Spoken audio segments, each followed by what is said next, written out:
Okay, what's up? May buntag mga ka-idol na, so mag-advance combination ta para sa 5 PM draw. Wala na akong hinahatag sa regular vlogs na to, pero mao gini akong para sa alas 5 na maguguyol ako, so mao ni akong i-advance combination para sa tanan.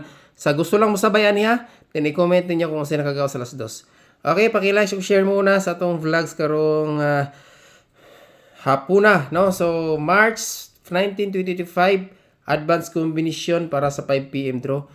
Tulo ka hat og maghatag kog depensa mga ka-idol. Okay? So ang atong hat 3 combination mao ni. Magdala lang ta og depensa guys ha. Sana makalusot ni. Daghan kinindikit sa atong previous vlog. Mao ni atong 3 best combination.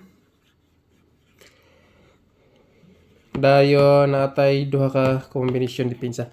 Wala maguta naghatag og EGP og coding ron kay syempre advanced probables ni gani ni no.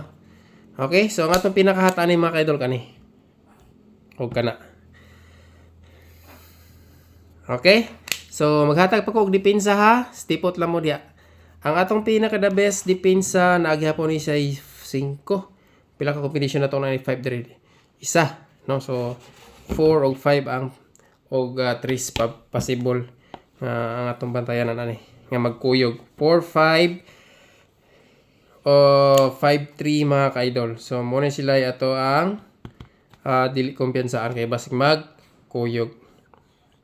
Okay, best depensa mga ka-idol, 2 combination. Syempre pick up 1 or 2 sa depensa.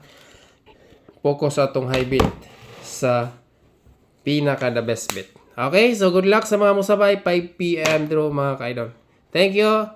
Og God bless natong tanan.